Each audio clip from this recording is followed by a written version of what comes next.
Eu tinha 19 anos e disse sim na igreja, pensando no dinheiro dele. Mas o que ele me fez pagar por essa escolha foi muito pior do que a pobreza. Guardei esse segredo por 59 anos.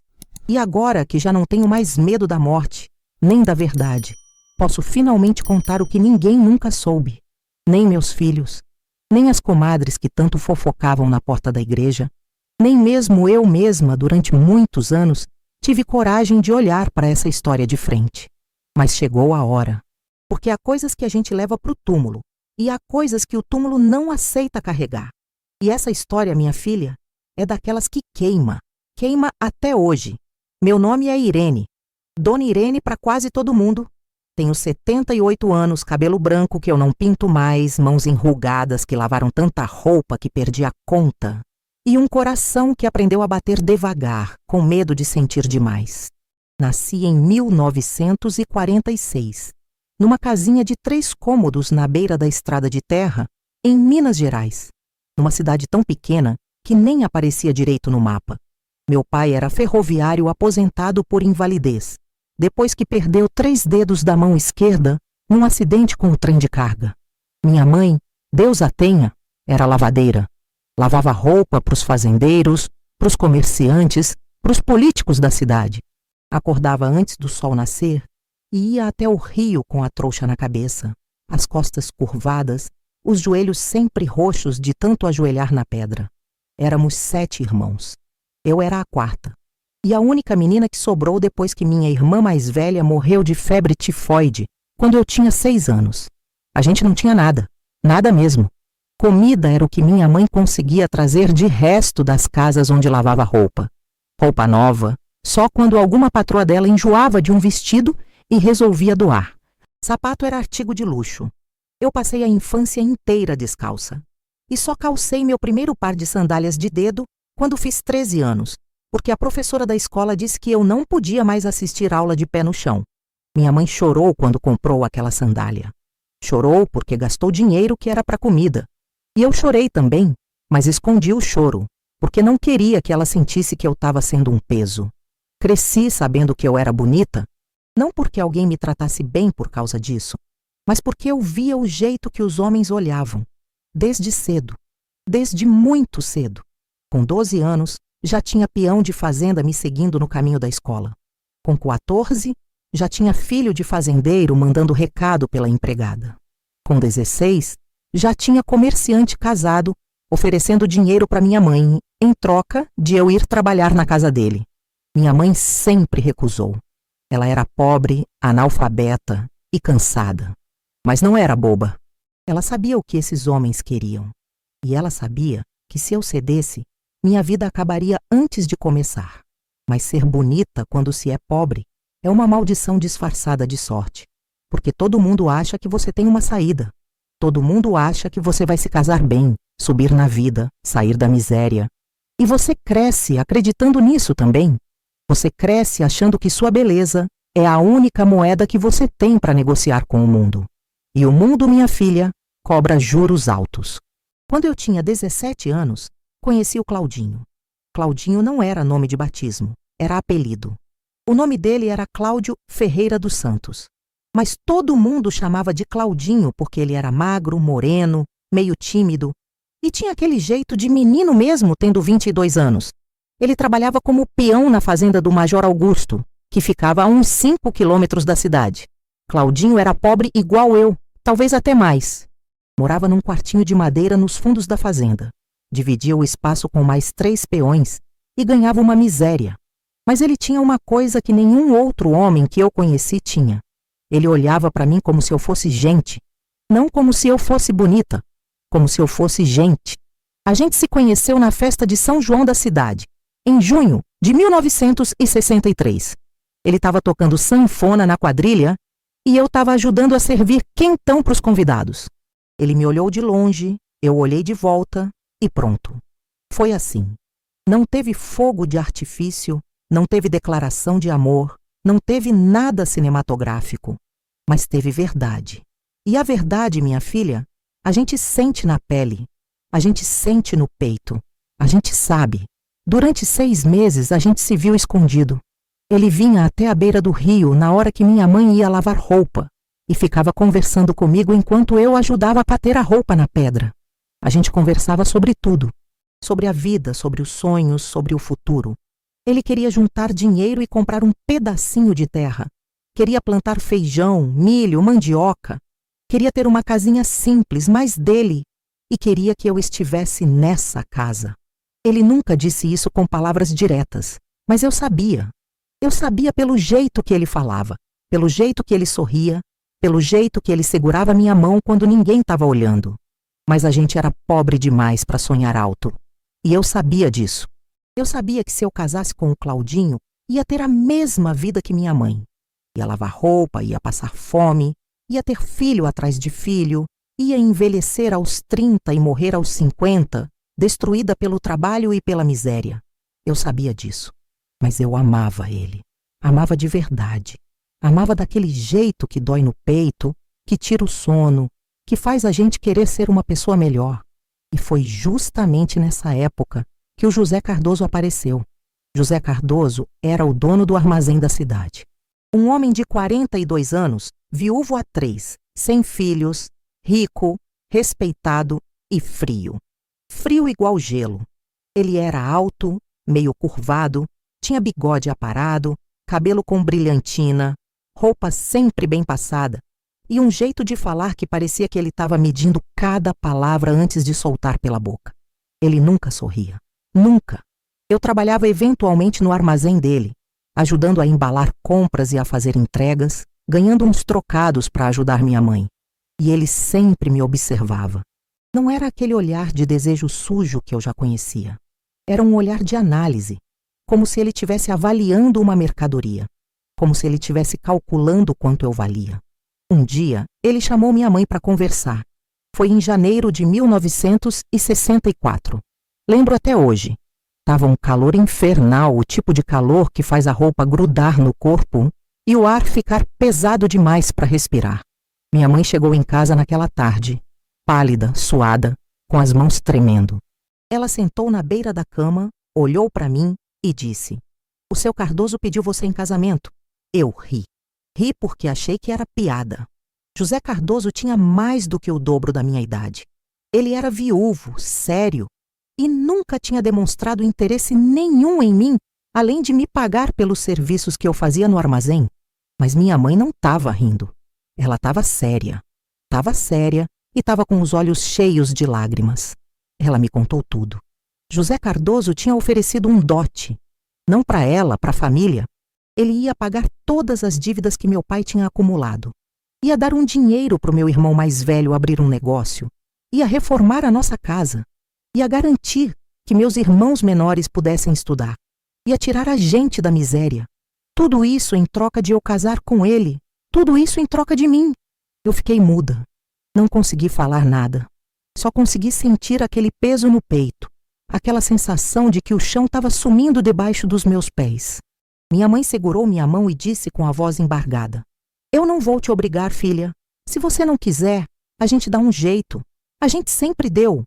Mas eu olhei para os olhos dela e vi a verdade. A gente não ia dar jeito nenhum. A gente estava afundando. E eu era a única tábua de salvação que apareceu. Naquela noite, eu não dormi. Fiquei olhando para o teto de zinco da nossa casa, ouvindo o barulho dos grilos lá fora, sentindo o cheiro de mofo que vinha das paredes rachadas. E fiquei pensando no Claudinho. Pensei em contar para ele. Pensei em fugir com ele. Pensei em escolher o amor e deixar minha família se virar. Mas não consegui. Não consegui porque eu sabia que se eu fugisse, meus irmãos menores iam passar fome. Sabia que meu pai ia morrer de desgosto. Sabia que minha mãe ia se matar de trabalhar até não aguentar mais. E eu não conseguia carregar esse peso. Então eu aceitei. Aceitei sem olhar para trás. Sem chorar na frente de ninguém. Sem me despedir direito do Claudinho. Só mandei um recado através de uma prima minha, dizendo que eu ia casar e que era melhor ele me esquecer. Não tive coragem de ir falar com ele pessoalmente. Tive medo de, se eu olhasse nos olhos dele, eu desistir de tudo. O casamento foi marcado para fevereiro de 1964, 2 meses depois do pedido. José Cardoso não queria esperar. Ele queria que fosse rápido, discreto, sem festa grande, sem alarde. A cerimônia foi na igreja matriz, num sábado de manhã. Tinha pouca gente. Minha família, alguns conhecidos dele, o padre, e pronto. Eu usei um vestido branco simples que minha mãe conseguiu emprestar, da filha de uma patroa dela. Não tinha grinalda, não tinha buquê, não tinha nada. Só tinha eu, o vestido, e a sensação de que eu estava caminhando para o meu próprio velório.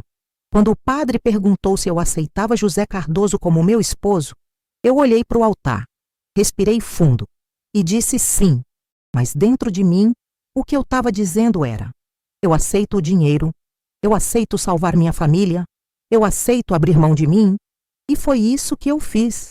Abri mão de mim. Aos 19 anos, eu deixei de ser Irene e virei a senhora Cardoso. E nunca mais fui a mesma. A lua de mel não existiu. José me levou direto para a casa dele. Uma casa grande de 2 andares no centro da cidade, com quintal enorme, pomar nos fundos, e móveis escuros e pesados que pareciam sugar a luz do ambiente. Ele me mostrou o quarto de casal, me mostrou onde ficavam minhas coisas e disse, com aquela voz fria e medida: você vai dormir aqui. Eu vou dormir no quarto do lado. Não quero que você entre no meu quarto sem autorização. E não quero que você saia dessa casa sem me avisar antes. Eu fiquei paralisada. Não entendi nada. Achei que ele estava nervoso, que era coisa do primeiro dia, que depois ia melhorar. Mas não melhorou. Nunca melhorou. Na primeira noite ele não me tocou. Nem na segunda. Nem na terceira. Ele simplesmente me ignorava. De dia ele ia para o armazém e voltava no final da tarde. Jantava em silêncio, lia o jornal e ia para o quarto dele. Eu ficava sozinha naquela casa enorme, sem ter o que fazer, sem ter com quem conversar, sem entender o que estava acontecendo. Levou quase um mês até ele finalmente falar comigo de verdade. Foi numa noite de março, depois do jantar. Ele me chamou para a sala, acendeu um cigarro e disse, olhando para mim com aqueles olhos frios e calculistas: você sabe por que eu casei com você? Eu não respondi. Só balancei a cabeça. Ele deu uma tragada longa no cigarro, soltou a fumaça devagar e disse: eu casei com você porque você é bonita. E porque você estava apaixonada por aquele peão de fazenda, o Claudinho. Eu vi vocês no Rio, vi o jeito que você olhava para ele. E eu quis destruir isso. Quis tirar você dele, não porque eu te amo, mas porque eu posso. Porque eu tenho dinheiro, e dinheiro compra tudo, até amor. Eu senti o mundo desabar. Senti as pernas fraquejarem. Senti a garganta fechar. Ele sabia. Ele sempre soube. E ele tinha feito aquilo de propósito. Tinha me comprado não porque queria uma esposa, mas porque queria me ver sofrer. Queria me punir por amar outro homem. Queria me ter presa ali, dentro daquela casa, longe do Claudinho, longe da felicidade, longe de tudo. E foi isso que ele fez. Durante 38 anos. José Cardoso nunca me amou. Nunca me tocou com carinho. Nunca me beijou de verdade. Nunca me tratou como esposa. Ele me tratava como uma propriedade, como algo que ele tinha comprado e que agora lhe pertencia. Ele controlava tudo. Controlava o dinheiro, controlava minhas saídas, controlava minhas roupas, controlava até as pessoas com quem eu podia conversar. Eu não podia sair sozinha. Não podia visitar minha família sem ele junto. Não podia ter amigas.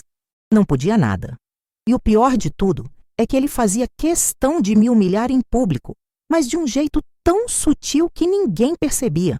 Ele me elogiava na frente dos outros, mas os elogios eram envenenados. Ele dizia coisas como: minha esposa é tão bonita que até parece que não veio da miséria. Ou, ela é tão obediente que nem parece que tinha outros planos antes de casar comigo. E as pessoas riam, achando que era brincadeira. Mas eu sabia que não era. Eu sabia que cada palavra dele era uma chicotada. Durante anos eu pensei em fugir. Pensei em pegar minhas coisas e ir embora no meio da noite. Mas eu não tinha para onde ir. Minha família tinha usado o dinheiro que ele deu para sair da miséria. Meus irmãos tinham construído suas vidas. Minha mãe tinha reformado a casa. Eles dependiam daquele dinheiro. E se eu fugisse, José ia cobrar tudo de volta. Ia destruir a família que eu tinha sacrificado tudo para salvar. Então eu fiquei. Fiquei calada, fiquei presa, Fiquei morrendo por dentro, pedacinho por pedacinho. Tivemos 2 filhos, não porque ele me desejava, mas porque ele queria herdeiros. Ele vinha até meu quarto uma vez por mês, cumpria o que ele chamava de dever matrimonial e saía sem dizer uma palavra. Não tinha afeto, não tinha carinho, era mecânico, frio, humilhante. Eu chorava depois, sozinha no escuro, mordendo o travesseiro para ninguém ouvir. Meu primeiro filho nasceu em 1965, um menino. José escolheu o nome, Antônio. Eu queria chamar de outro nome, mas ele não deixou. Disse que o filho era dele e que ele decidia. Meu segundo filho nasceu em 1967. Outro menino. José escolheu de novo, Paulo. Eu amei meus filhos com toda a força que eu tinha. Amei porque eles eram a única coisa boa que tinha sobrado da minha vida. Mas amar eles doía. Doía porque eu sabia que eles estavam crescendo dentro daquela casa fria, com um pai que não sorria e uma mãe que fingia felicidade. Mas tem uma coisa que eu nunca contei para ninguém. Nunca. Nem para os meus filhos, nem para minha família, nem para padre nenhum em confissão. E é isso que me corrói até hoje. Em 1968, eu tentei fugir pela primeira vez. Foi em abril. Eu não aguentava mais. Eu estava sufocando dentro daquela casa, dentro daquele casamento, dentro daquela vida. Então eu juntei um pouco de dinheiro que consegui esconder ao longo dos meses, peguei uma trouxa de roupa e saí no meio da madrugada, levando meus 2 filhos. Eu ia para a casa da minha irmã, que morava em outra cidade. Achei que se eu conseguisse chegar lá, ia ficar tudo bem. Achei que José não ia atrás. Achei errado. Ele me encontrou na rodoviária antes do ônibus sair. Não sei como ele soube. Até hoje não sei. Mas ele apareceu com aquele terno escuro, aquele jeito sério, e disse com a voz baixa e calma: "Volta para casa, Irene." Eu disse que não. Disse que eu não ia mais viver daquele jeito. Ele olhou para os meus filhos que estavam dormindo no meu colo e disse: "Se você não voltar, eu vou até a casa dos seus pais e cobro tudo que eu dei. Tudo. E eles vão perder tudo. E você vai ter que carregar esse peso para o resto da vida." Eu voltei. Voltei porque eu era covarde. Voltei porque eu não tinha forças para destruir minha família de novo. Voltei porque eu achei que não tinha saída. E naquela noite, quando chegamos em casa, José me trancou no quarto e disse: "Da próxima vez que você tentar fugir, eu tiro seus filhos de você. E você nunca mais vai vê-los." Eu fiquei 6 meses sem tentar nada. Fiquei quieta, obediente, fingindo que estava tudo bem. Mas por dentro, eu estava planejando. Estava pensando em como fugir de um jeito que ele não conseguisse me encontrar. E foi aí que tudo piorou. Porque em outubro de 1968, eu descobri que estava grávida de novo. Só que dessa vez não era filho do José. Era filho do Claudinho. Eu sei que você deve estar pensando: como isso foi possível? Como ela viu o Claudinho de novo se o marido controlava tudo? E eu vou te contar, porque essa é a parte da história que dói mais. A parte que me envergonha. A parte que me faz sentir culpada até hoje. Em agosto daquele ano, eu consegui sair de casa sozinha pela primeira vez em anos. José tinha viajado para a capital a negócios e ia ficar fora 3 dias. Ele deixou a empregada vigiando a casa, mas a empregada era minha aliada. Ela sabia do jeito que José me tratava. E ela me ajudou. Eu fui até o rio, o mesmo rio onde minha mãe lavava roupa, o mesmo rio onde eu e Claudinho conversávamos. Eu não esperava encontrar ele lá. Eu só queria sentir o cheiro da água, sentir o sol no rosto, sentir um pouquinho de liberdade. Mas ele estava lá. Depois de 4 anos, ele estava lá.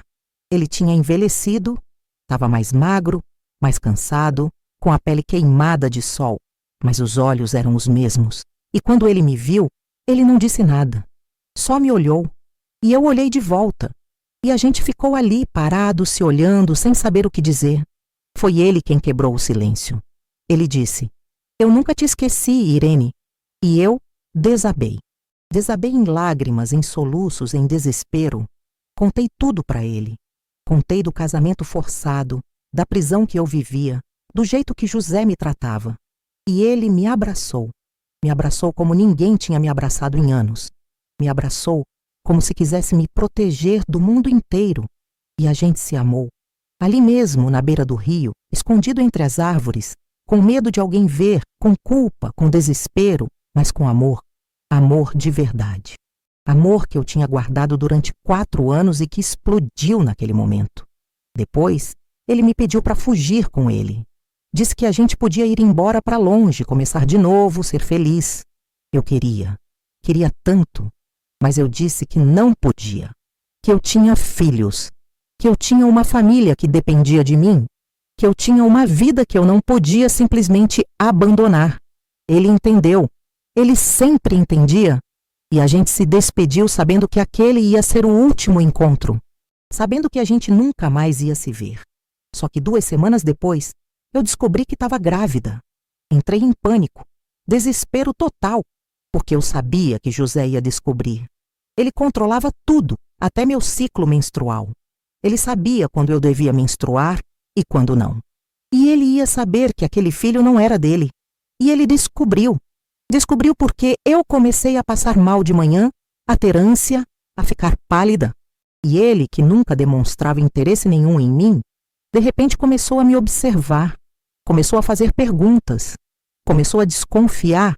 E quando eu perdi a conta de quantas semanas eu estava, ele chamou um médico para me examinar. E o médico confirmou. Eu estava grávida de quase 2 meses. José ficou calmo, calmo demais. Ele dispensou o médico, trancou a porta do quarto e perguntou com aquela voz fria: "De quem é?" Eu neguei. Neguei chorando, neguei implorando, neguei jurando. Mas ele sabia. Ele sempre sabia. E então ele fez algo que me destruiu para sempre. Ele me trancou no quarto durante 3 dias. 3 dias sem comida, só água. 3 dias sozinha, escutando ele do lado de fora planejando algo. E no 4º dia, ele me levou até uma casa na periferia da cidade. Uma casa velha, suja, com cheiro de mofo e doença. E lá dentro tinha uma mulher. Uma mulher velha, de mãos trêmulas que fazia abortos clandestinos. Eu implorei. Implorei de joelhos, implorei chorando, implorei gritando. Mas José não mudou de ideia. Ele disse: "Você vai tirar esse filho. Ou eu tiro você da minha casa e destruo sua família. Escolhe." Eu não escolhi nada. Eu só apaguei. Apaguei de dor, de desespero, de horror. E quando acordei, já estava feito. O bebê tinha ido embora antes de existir de verdade. E uma parte de mim foi junto. José me levou de volta para casa como se nada tivesse acontecido. Tratou a empregada como se eu tivesse tido uma crise de saúde passageira. E nunca mais tocou no assunto. Nunca. Ele simplesmente apagou aquilo da realidade dele. Mas eu não consegui apagar. Nunca consegui. Durante semanas eu quis morrer. Quis me jogar no rio. Quis tomar veneno. Quis desaparecer. Mas eu tinha meus 2 filhos. E se eu morresse, eles iam ficar com ele. E eu não podia fazer isso. Não podia deixá-los sozinhos com aquele homem. Então eu continuei. Continuei vivendo, continuei fingindo, continuei morrendo por dentro. Alguns meses depois, eu soube que o Claudinho tinha morrido. Foi em janeiro de 1969. Um acidente na fazenda. Ele estava ajudando a consertar um telhado, escorregou, caiu, bateu a cabeça. Morreu na hora. Ninguém me contou pessoalmente. Eu soube porque ouvi umas mulheres comentando na feira. E quando eu ouvi, eu não chorei. Não consegui, porque já não tinha mais lágrimas dentro de mim. Já estava seca, já estava vazia. E eu vivi o resto da minha vida carregando essa culpa. A culpa de ter amado, a culpa de ter traído, a culpa de ter perdido um filho, a culpa de ter continuado viva quando tudo em mim queria morrer. José viveu até os 80 anos. Morreu em 2002, de infarto, enquanto lia o jornal na varanda. Morreu sem nunca ter me tocado com carinho, sem nunca ter me pedido perdão, sem nunca ter demonstrado remorso por nada do que fez. E sabe o que eu senti quando ele morreu? Nada. Nada mesmo. Eu olhei para o corpo dele no caixão, olhei para os meus filhos chorando, olhei para as pessoas dizendo que ele tinha sido um homem bom, honrado, respeitável. E eu não senti nada, porque naquela altura eu já tinha morrido fazia tempo. Só o meu corpo que insistia em continuar funcionando. Depois do enterro, eu fiquei sozinha naquela casa enorme. Os meninos já eram adultos, já tinham suas vidas, suas famílias. Eles vinham me visitar de vez em quando, mas não moravam mais comigo. E eu fiquei ali, sozinha, cercada pelo silêncio e pelas memórias. Foi assim durante 15 anos. 15 anos de solidão, de rotina vazia, de dias que se repetiam sem sentido. Eu acordava, fazia café, limpava a casa, via televisão, dormia. E repetia tudo no dia seguinte. Não tinha propósito, não tinha alegria. Só tinha o tempo passando devagar, me levando cada vez mais perto do fim. Mas então, em 2017, aconteceu algo que mudou tudo. Eu estava limpando o sótão da casa. Era uma tarefa que eu evitava há anos, porque lá em cima tinha muita coisa do José. Roupas dele, documentos dele, objetos dele. E eu não queria mexer naquilo. Não queria reviver nada. Mas a casa estava precisando de uma reforma, e o pedreiro disse que precisava verificar o telhado. Então eu não tive escolha. Eu subi lá com dificuldade porque minhas pernas já não eram mais as mesmas. E comecei a separar as coisas. Caixas e mais caixas de papelada velha, livros empoeirados, fotografias amareladas. E no fundo, embaixo de uma pilha de revistas antigas, eu encontrei uma caixa de madeira trancada. Eu nunca tinha visto aquela caixa antes. Ou se tinha visto, não lembrava. Ela era pequena, feita de cedro, com uma fechadura antiga. Eu tentei abrir, mas estava trancada. Procurei a chave pela casa inteira e não encontrei. Então eu peguei um martelo e forcei a fechadura. E quando abri, encontrei um caderno, um diário. O diário do José. Eu fiquei paralisada. Meu coração disparou. Minhas mãos tremiam, porque eu nunca soube que ele escrevia. Nunca vi ele com caderno nenhum. E de repente ali estava aquilo, escrito com a letra caprichada dele, página após página de confissões que ele nunca disse em voz alta. Eu sentei ali mesmo, no chão sujo do sótão, e comecei a ler. E o que eu li me destruiu de um jeito que nem os 38 anos de casamento tinham conseguido destruir. O diário começava em 1963, um ano antes do casamento. E logo nas primeiras páginas, ele escrevia sobre mim. Ele dizia que tinha me visto na rua, que tinha achado eu bonita, que tinha ficado observando de longe o jeito que eu andava, o jeito que eu sorria, o jeito que eu ajudava minha mãe com as trouxas de roupa. Ele escrevia que tinha começado a ir até o armazém só para poder me ver quando eu passava, que tinha começado a me contratar para pequenos serviços só para ter desculpa de conversar comigo. E então, numa entrada de julho de 1963, ele escreveu algo que me gelou o sangue. Hoje eu a vi no Rio com aquele rapaz, o peão da fazenda. Ela sorria para ele de um jeito que nunca sorriu para mim. E naquele momento, eu entendi que ela nunca seria minha por vontade própria. Então eu vou ter que comprá-la. Vou ter que usar o único poder que eu tenho, o dinheiro, e vou tirar ela dele. Não porque eu quero a felicidade dela, mas porque eu não suporto a ideia de vê-la feliz com outro. Eu parei de ler, fechei os olhos, respirei fundo e continuei. Página após página, ele descrevia os preparativos do casamento. Descrevia como tinha planejado tudo friamente, como tinha escolhido o momento certo para fazer o pedido, quando ele sabia que minha família estava mais desesperada. Como tinha calculado exatamente quanto oferecer para que fosse impossível recusar. Como tinha antecipado cada objeção, cada dúvida, cada hesitação.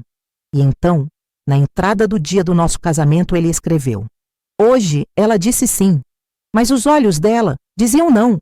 E isso me satisfaz de um jeito estranho, porque eu não quero o amor dela. Eu quero a prisão dela.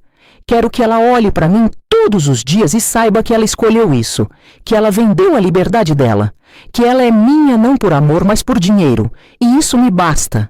Eu senti náusea, senti raiva, senti um ódio tão profundo que eu nem sabia que era capaz de sentir. Mas continuei lendo, porque eu precisava saber, precisava entender. Ele escrevia sobre os primeiros meses do casamento, sobre como ele evitava me tocar, porque não queria me dar nem o consolo do dever cumprido. sobre como ele gostava de me ver sozinha naquela casa enorme, perdida, sem saber o que fazer, sobre como cada elogio envenenado que ele fazia em público era uma pequena vitória dele sobre mim. Mas então, nas entradas de 1965, o tom começou a mudar. Ele escreveu sobre o nascimento do Antônio. Escreveu que tinha segurado o bebê nos braços e sentido algo que não esperava sentir, algo parecido com ternura. Ele escreveu: olhei para ela hoje segurando nosso filho e pela primeira vez em meses eu vi ela sorrir de verdade. Não para mim, para o bebê.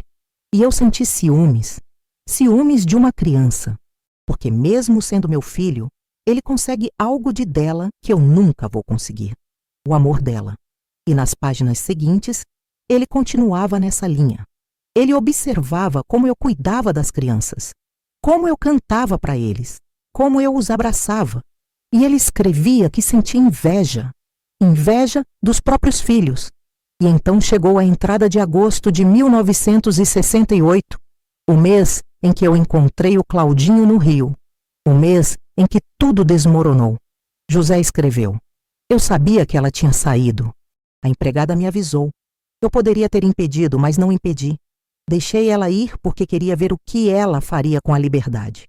Segui ela de longe e vi quando ela encontrou ele, o peão, ainda vivo, ainda a esperando. E vi quando eles se tocaram. E vi quando eles se amaram. E eu fiquei ali, escondido, observando, sentindo algo que não sei nomear. Raiva? Sim. Dor? Também. Mas havia outra coisa. Algo pior. Havia a confirmação de que eu nunca seria amado por ela.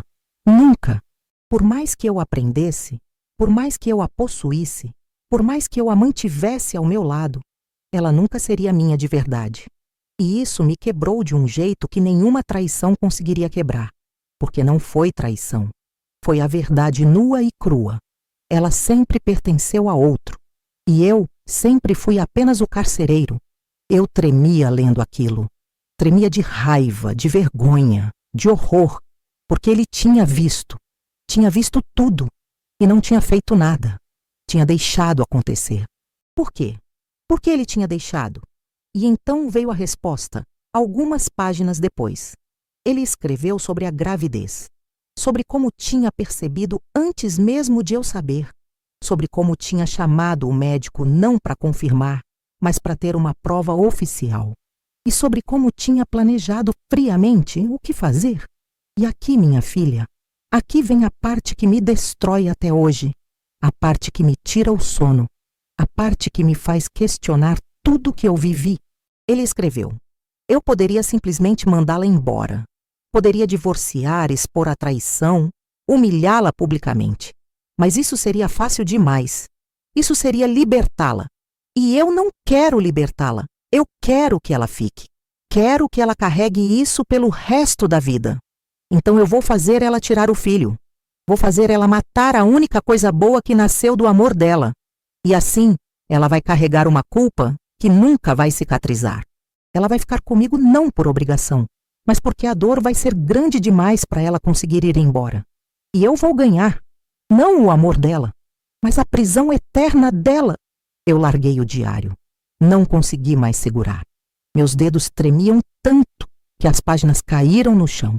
E eu chorei. Chorei como não chorava há décadas. Chorei porque ele tinha planejado tudo. Tinha planejado minha destruição com a precisão de um açougueiro, escolhendo onde cortar a carne. Mas eu não parei de ler. Não consegui, porque havia mais páginas, muitas mais. E eu precisava saber até onde aquilo ia. Ele continuava escrevendo ao longo dos anos. Escrevia sobre o cotidiano, sobre os filhos crescendo, sobre os negócios, sobre a vida. Mas sempre ele voltava a escrever sobre mim. Sobre como eu tinha ficado mais calada com o tempo, sobre como eu tinha perdido o brilho nos olhos, sobre como eu tinha envelhecido antes da hora. E em 1975, 7 anos depois do aborto forçado, ele escreveu algo que mudou tudo de novo. Ele escreveu: hoje eu descobri que ele morreu. O peão, o Claudinho, morreu há 6 anos, em janeiro de 1969. E eu sempre soube. Sempre soube desde o dia do acidente, porque eu estava lá. Eu vi tudo acontecer. Eu parei de respirar. Ele continuava. Eu tinha ido até a fazenda a negócios com o Major Augusto, e enquanto conversávamos, vi ele no telhado, o peão que ela amava. Ele estava trabalhando, consertando as telhas, distraído, e eu olhei para ele e pensei, se ele morrer, ela nunca vai saber. Ela nunca vai ter certeza. Ela vai passar a vida inteira se perguntando, e isso vai mantê-la presa a mim de um jeito que nem correntes conseguiriam. Então eu não fiz nada. Quando vi ele escorregar, quando vi ele perder o equilíbrio, eu poderia ter gritado, poderia ter avisado, mas fiquei em silêncio. E vi ele cair, e vi a cabeça dele bater na pedra, e vi o sangue escorrer, e não senti nada, não senti remorso, não senti culpa, só senti alívio, porque agora ele estava morto, e ela era minha, para sempre. Eu vomitei. Ali mesmo, no chão do sótão, eu vomitei, porque não era possível, não podia ser verdade, mas estava escrito ali, com a letra dele, com a frieza dele, com a monstruosidade dele. José tinha deixado o Claudinho morrer, tinha assistido e não tinha feito nada, e tinha escondido isso de mim durante todos aqueles anos. Tinha me deixado acreditar que o Claudinho tinha morrido num acidente comum, quando, na verdade, ele tinha sido cúmplice da morte dele. E o pior, ele nunca me contou que o Claudinho tinha morrido. Nunca. Durante todos aqueles anos, ele me deixou viver na ilusão de que o Claudinho estava vivo em algum lugar. Me deixou carregar a fantasia de que talvez, num universo paralelo, a gente poderia ter sido feliz. E ele fez isso de propósito, porque ele sabia que enquanto eu tivesse essa dúvida, essa fantasia, essa possibilidade imaginária, eu nunca ia conseguir seguir em frente de verdade. Eu ia ficar presa nele não apenas fisicamente, mas emocionalmente. Continuei lendo, mesmo com o estômago revirado, mesmo com a visão embaçada de tanto chorar. As páginas seguintes eram mais do mesmo. Ele escrevia sobre os anos passando, sobre os filhos se formando, sobre os negócios crescendo, sobre a vida seguindo.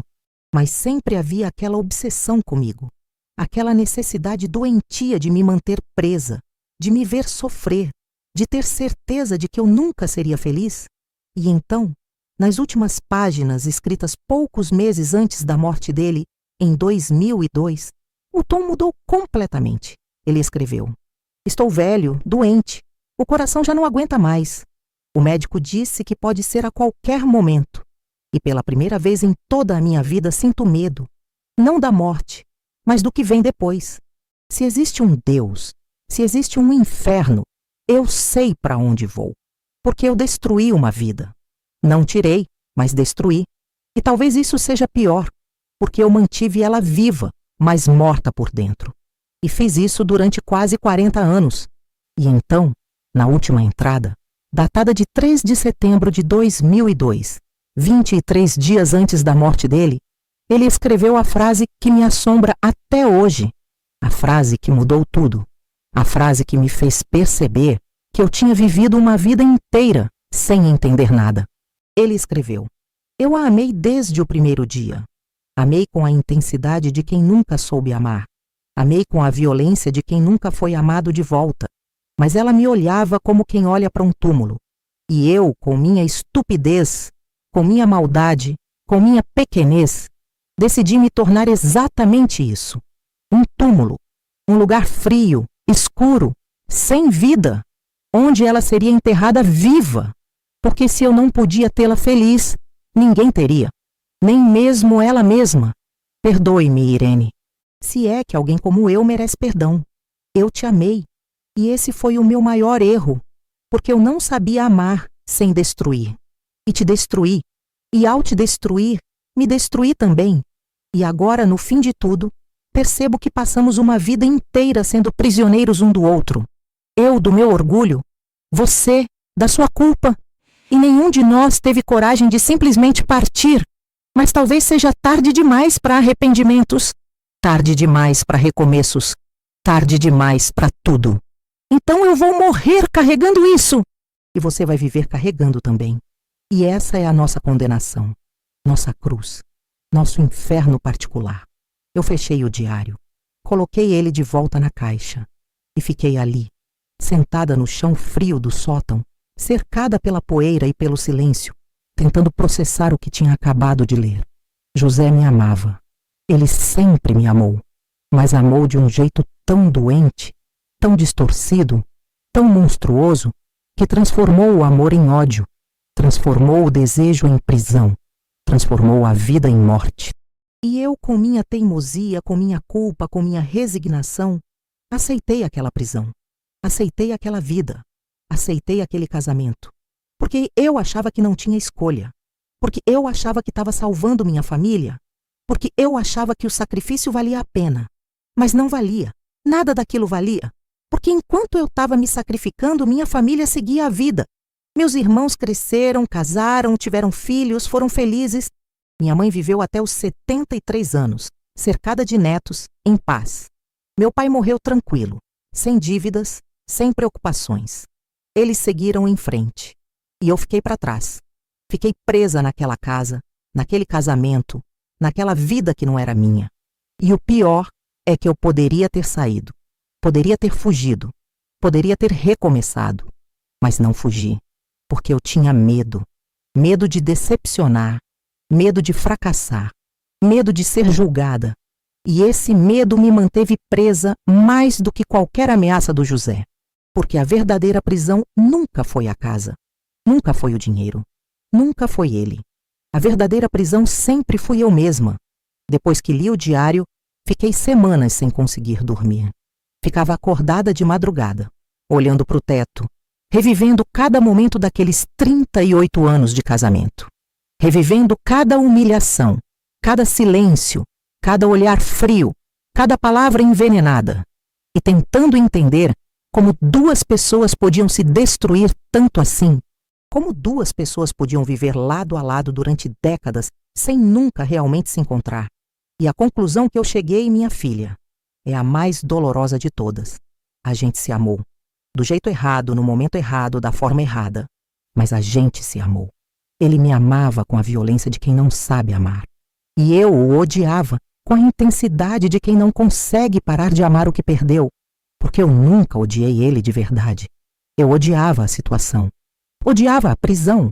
Odiava a vida que a gente tinha. Mas ele, como pessoa, como homem, eu nunca odiei de fato. Eu só queria que ele fosse diferente.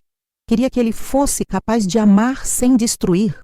E ele queria que eu fosse capaz de amá-lo de volta. E nenhum de nós conseguiu dar ao outro o que o outro precisava. Contei para os meus filhos sobre o diário? Não, nunca contei. Porque o que ia adiantar? Eles amavam o pai. Guardavam a memória dele como a de um homem sério, mas honrado. E eu não tinha o direito de destruir essa imagem. Não tinha o direito de jogar na cara deles que o pai era um monstro e que a mãe era uma covarde. Então eu guardei aquele segredo também. Mais um para a lista que já estava tão grande que eu nem sabia mais onde começava e onde terminava. Queimei o diário? Não, não queimei. Guardei ele de volta na caixa. Tranquei a caixa e deixei ela lá no sótão, porque uma parte de mim acha que aquilo precisa existir, precisa ser real, precisa ser concreto. Porque se eu queimar, se eu destruir, vai parecer que nada daquilo aconteceu. E aconteceu. Tudo aconteceu. E eu preciso carregar isso. Preciso lembrar. Preciso ter certeza de que não foi tudo imaginação minha. Hoje eu tenho 78 anos. Moro sozinha nessa casa enorme que o José construiu para mim e que virou minha prisão.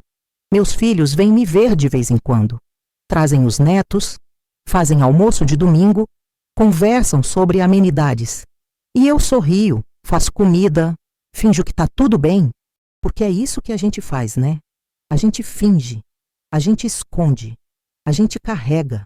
Tem dias que eu olho no espelho e não reconheço a mulher que me olha de volta. Cadê aquela menina bonita de 19 anos que o José comprou? Cadê aquela jovem apaixonada que amava o Claudinho? Cadê aquela mãe que criou 2 filhos sozinha dentro de um casamento vazio? Cadê? Sumiram. Todas elas sumiram. E o que sobrou foi essa velha cansada, cheia de rugas, cheia de arrependimentos, cheia de perguntas sem resposta. Será que eu fiz a escolha certa? Não sei. Nunca vou saber. Porque a vida não tem replay. Não tem como voltar e escolher diferente. A gente escolhe e vive e carrega. E pronto. Será que o José realmente me amava? Acho que sim. Do jeito dele, do jeito errado, do jeito doente. Mas amava. E de certa forma, isso torna tudo ainda pior. Porque se ele não me amasse, eu poderia odiá-lo tranquilamente. Poderia colocar ele na caixinha dos vilões e seguir em frente. Mas ele me amava. E eu não amava ele, e essa assimetria nos destruiu. Destruiu ele de um jeito, destruiu eu de outro. Mas destruiu os dois igualmente. Será que o Claudinho me esperaria? Será que se eu tivesse fugido com ele naquela tarde de agosto, a gente teria sido feliz? Não sei. Talvez sim, talvez não. Talvez a gente tivesse passado fome, tivesse brigado, tivesse se separado. Ou talvez a gente tivesse construído uma vida simples, mas cheia de amor. Nunca vou saber. Porque o José tirou essa possibilidade de mim. Não com violência direta, mas com omissão. Ele viu o Claudinho morrer e não fez nada. E depois escondeu isso de mim durante décadas. E isso, minha filha, é um tipo de assassinato também. É matar não o corpo, mas a esperança. Será que eu traí ele? Tecnicamente, sim. Dormi com outro homem durante o casamento. Engravidei de outro homem. E isso é traição. Não tem como negar. Mas, ao mesmo tempo, como é que eu podia trair alguém que nunca foi meu de verdade? Como é que eu podia trair um marido que me comprou, que me aprisionou, que me destruiu pouco a pouco? A traição pressupõe um pacto de confiança. E a gente nunca teve isso. A gente tinha um contrato comercial. Eu dei minha juventude, ele deu dinheiro. E no meio desse contrato, a gente esqueceu que éramos humanos. Esquecemos que tínhamos coração, alma, sentimentos. E o filho que eu perdi? Ah, o filho que eu perdi. Esse é o fantasma que me assombra todas as noites. Porque ele nunca teve chance de existir. Nunca teve chance de respirar, de chorar, de viver. Foi arrancado de mim antes de se tornar real. E eu não tive escolha. Fui forçada. Fui obrigada. E carreguei essa culpa durante mais de 50 anos. Carreguei como se fosse minha culpa. Como se eu tivesse escolhido. Mas eu não escolhi nada. Eu só obedeci. Porque tinha medo. Porque era covarde. Porque não sabia que tinha o direito de dizer não. E hoje, velha e cansada, olhando para trás, eu vejo que minha vida toda foi uma série de sims que eu queria ter dito não. Sim para o casamento, sim para a prisão, sim para o silêncio, sim para a culpa. E cada sim foi me matando um pouquinho. Foi me transformando nessa casca vazia que eu sou hoje. Mas sabe o que é pior que tudo isso? Sabe o que me dói mais? É saber que o José também sofreu. Porque por mais monstro que ele tenha sido, por mais cruel que ele tenha sido, ele também era humano. Ele também tinha sentimentos. Ele também sangrara por dentro. E ele passou 38 anos casado com uma mulher que não o amava. Passou 38 anos dormindo sozinho, comendo em silêncio, vivendo uma farsa. E isso também destrói. Isso também dói. E eu nunca, em todos esses anos, parei para pensar na dor dele. Só pensava na minha. Só via minha prisão, meu sofrimento, minha tragédia. E esqueci que ele também estava preso. Preso no orgulho dele, na maldade dele, na incapacidade dele de amar direito. E talvez, no fundo, a gente tenha merecido um ao outro. Porque eu era covarde demais para fugir. E ele era orgulhoso demais para me deixar ir. E a gente ficou ali, grudado, preso, se destruindo mutuamente durante décadas. Sem coragem de terminar. Sem coragem de perdoar. Sem coragem de recomeçar. Tem gente que diz que o amor vence tudo. Mas eu discordo. O amor não vence nada. O amor é apenas um sentimento. E sentimentos sozinhos não constroem nada. Não sustentam nada. Não salvam ninguém. Porque para amar de verdade, tem que ter coragem. Tem que ter honestidade. Tem que ter entrega. E a gente não tinha nada disso. A gente tinha medo, orgulho e vingança. E isso não é amor. Isso é doença. Hoje, quando eu olho para as fotos antigas, Quando eu vejo meu rosto de 19 anos naquele vestido branco, eu sinto pena daquela menina. Sinto pena porque ela não sabia. Não sabia que ia passar a vida inteira presa. Não sabia que ia perder tudo que amava. Não sabia que ia carregar uma culpa que não era dela. E se eu pudesse voltar no tempo, se eu pudesse falar com ela, sabe o que eu diria? Eu diria: foge. Foge agora enquanto ainda dá tempo. Deixa a tua família se virar. Deixa o dinheiro para lá. Deixa as obrigações, as expectativas, os julgamentos. E vai viver. Vai ser feliz. Porque a vida passa rápido. E quando você perceber, já vai estar velha, sozinha, cheia de arrependimentos, olhando para trás e vendo um deserto onde poderia ter tido um jardim. Mas eu não posso voltar. Ninguém pode. Então eu fico aqui, nessa casa que virou o meu mausoléu, esperando a morte chegar. E quando ela chegar, eu vou recebê-la de braços abertos, porque eu cansei. Cansei de carregar, cansei de lembrar, cansei de fingir. Eu só quero descansar. Quero fechar os olhos e não abrir mais. Quero parar de sentir. Quero parar de pensar. Quero parar. Mas antes de ir, eu precisava contar. Precisava tirar isso de dentro de mim. Porque há segredos que a gente leva para o túmulo. E há segredos que o túmulo se recusa a aceitar. E esse é desses. Esse é do tipo que queima, que sufoca, que precisa ser dito. Então eu estou dizendo agora, para você que está me escutando, para você que talvez também carregue seus próprios segredos, seus próprios arrependimentos, suas próprias prisões. Eu me casei por dinheiro. Vivi 38 anos num casamento que era uma prisão. Amei um homem que morreu sem saber. Perdi um filho que nunca nasceu. Odiei um marido que me amava de forma doente. E descobri tarde demais que a gente era dois prisioneiros fingindo ser carcereiro um do outro. Essa é minha história. Essa é minha verdade.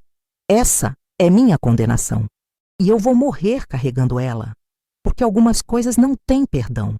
Não têm solução. Não têm final feliz. Só tem fim. Guardei esse segredo a vida inteira. E agora ele é de vocês. A verdade envelheceu junto comigo, mas nunca perdeu o peso. E talvez esse seja o verdadeiro castigo. Não morrer, mas viver. Viver sabendo que você destruiu sua própria vida. Que você teve chances e não aproveitou. Que você teve escolhas e escolheu errado. E que agora, velho e cansado, tudo o que resta é o silêncio e a solidão. O José morreu achando que tinha vencido. Mas não venceu nada. Porque quando dois prisioneiros se prendem um ao outro, não tem vencedor. Só tem perdedor. E a gente perdeu. Os dois. Perdemos o tempo. Perdemos a vida. Perdemos a nós mesmos. E o pior é que talvez num universo paralelo, num mundo diferente, a gente pudesse ter sido feliz. Não juntos, mas felizes. Eu com meu Claudinho. Ele com alguém que o amasse de volta. Mas esse não foi o mundo que a gente escolheu. Esse não foi o destino que a gente construiu. Então é isso. Essa é a história do casamento que eu aceitei só por dinheiro. Do marido que me amou destruindo. Do amor que perdi matando. Do filho que nunca nasceu. Da vida que nunca vivi. E se você também carrega um segredo que nunca contou a ninguém, se você também vive numa prisão que você mesma construiu, se você também tem medo de ser feliz, me conte nos comentários. Eu leio cada história com o coração aberto, porque no fim das contas, a gente é tudo igual. Todo mundo está carregando alguma coisa. Todo mundo está fingindo alguma coisa. Todo mundo está esperando a coragem de dizer a verdade. E a verdade, minha filha, é que nem todo silêncio é covardia. Às vezes é a única forma de continuar viva. Às vezes é a única forma de proteger quem a gente ama. Às vezes é a única forma de suportar o insuportável. Mas chega uma hora que o silêncio pesa mais que a verdade. Chega uma hora que guardar dói mais que falar. E essa hora, para mim, é agora. Então eu falei. Contei tudo. E agora, finalmente, posso descansar. Talvez eu tenha errado, talvez eu tenha sido covarde, talvez eu tenha desperdiçado minha vida. Mas eu amei. Amei com a alma. Amei com sinceridade. Amei da única forma que eu sabia. E se isso não foi suficiente para me salvar, pelo menos foi suficiente para me manter humana. Porque no fim, O que nos define não são as escolhas que fizemos, são as escolhas que não tivemos coragem de fazer. E eu não tive coragem de escolher a minha felicidade. Escolhi a obrigação, escolhi o sacrifício, escolhi a prisão e paguei o preço. Mas pelo menos agora, depois de 59 anos, eu posso dizer: eu contei, eu revelei, eu liberei. E isso, minha filha, é a única liberdade que me resta. A liberdade de finalmente dizer as verdades.